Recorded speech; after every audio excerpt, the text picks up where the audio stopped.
Question number 3. Voters will not only be voting for school board candidate, but also the Hayes CISD 2022 bond. How much do you currently know about the proposed bond? What is your opinion of the overall package being put forth to voters? And are you for or against? Fun question. This one is really, I know a lot about the Hayes 2020 school bond. I was on the committee that we helped develop that this year. Starting off with the Academic Support Center, I know back in the 2020 bond, that item was on the bond and it did not pass. I think it did not pass because we didn't do a very good job of explaining what the need was for that facility. Our Live Oak Academy, which is a program that we've got a waiting list for, was authorized to be remodeled in the 2020 bond. But in order to do that, we had to get C&I in a space that was going in the Academic Support Center. Now, it didn't pass. I'm kind of glad it didn't pass because then I was able to get the FBO C&I will be able to get a handle of it. And we met with every single director that's going to live in that building. And we got everybody in this building, in the district, administration staff is going to be in that building. Because our district is going to be 30-some-odd thousand kids in 10 years. And I wanted to make sure that the departments in that department will be able to have enough room to grow with that student growth. We put a new replacement school for Negley. Negley is busting at the seams, getting a little mini refresh model now. It was a well-needed campus improvement. I do feel like we added 55 buses on this bond as well. That's an immediate need as well. But I feel like we kept this bond relatively small, and we were very fiscally diligent to make sure that we were just going to deliver resources that we needed, especially coming out of the past couple of years with COVID. We want to make sure we were laser-like focused in delivering the need to the community and what was on it. So I'm very much for this bond. And I will be voting yes come May. Thank you. Okay. To start, well, of course, I'm in favor of the bond. We'll set that aside, of course. Voting yes, absolutely. The reason why we had that failed initiative was because there was no transparency. There was no engagement with the community. We didn't have the input from the community. And that's vital. Transparency for a board is vital if you want to enroll the community in what we're doing. Also, about the bond, I love that our taxes aren't going to increase. That's fantastic.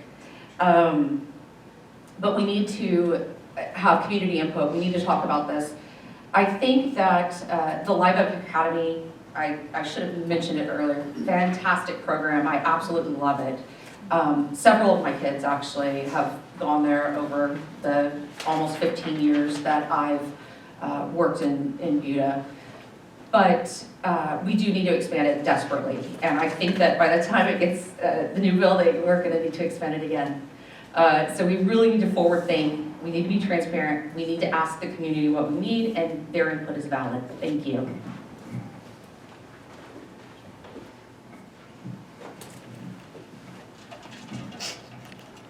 Thank you. I am for the bond. I will be voting yes on the bond. I'm not going to stand up here and claim that I know as much as candidate Severance over here. I do not. Thank you for not increasing our taxes. That is awesome. I hope that actually matters at the end of the day when it comes to getting people out to vote. As candidate Grant was saying before, the last bond failed, and it clearly we're still feeling the effects today, especially as it was mentioned with Negley, where my daughter goes to school. There's an overpopulation of kids there. So I believe that we really need to be focusing on the board needs to be focusing on treating this bond like it's a candidate, like it's out, like me or you or any of the other two people down at the end there. We're going out and we're talking to voters and asking them to vote for us. We need to be going out and asking them to vote for this bond. So it doesn't matter how great the bond is. It could be the best bond in the whole world. It could give away free money. But if we're not out there talking about it and telling people that they need to get out to vote, on a Saturday, and we know that people don't really go out of their way necessarily to vote anyway, we are failing. So the current school board, I mean, say as much as you will that things are great and we've done a great job, but one could argue that the last bond was the thing that the district needed the most. And I don't want to say that we were lazy, but I'll just come out and say that it seems the lack of support that we were a little bit lazy, that we couldn't activate voters. To me, we need to do a better job. And I think that starts now. I'm out talking to people, talking to voters in Plum Creek about the bond, and they feel like there was a complete lack of communication around the last one. And they called out the fact that they felt like their voices were not being heard by the trustee that represented them. So I am here to advocate for those people so that things like this bond get passed. Thank you.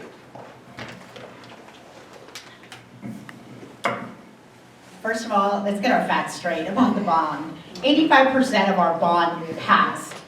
Millions and millions and millions of dollars did pass. And the expansion to Nagley passed. That was part of the bond. So let's just make sure we understand what the former bond was, what the previous bond was. So we need to have some historical context and actually know our community, know what bond packages were put forward and what has passed. The only thing that didn't pass from the bond was the administration center and the stadium's expansions. So those are the only two things that failed. And we were in a pandemic, so that had a lot to do with it.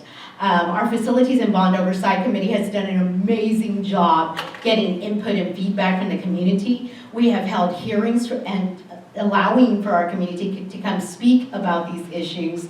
And we have provided the opportunity on our website through our bond talks for them to submit any feedback and input. We have sent emails, we have communicated this information. So let's just be clear that we know what we're talking about first. And we don't just vote on Saturday. We have early voting for about 2 weeks. So please go out and vote April 25th for the bond, which I am totally for. And just thanks again to the Facilities Bond and Oversight Committee for doing your due diligence and bringing an efficient, feasible package to us, recommendation, that the board then went ahead and put out for election.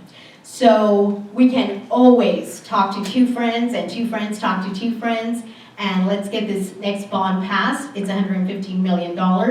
And I brought these little pamphlets out, so please grab one on your way out so you can be educated about what the bond is, and then you can share correct information out in the community. So these are out back for you, so feel free to grab one. Thank you.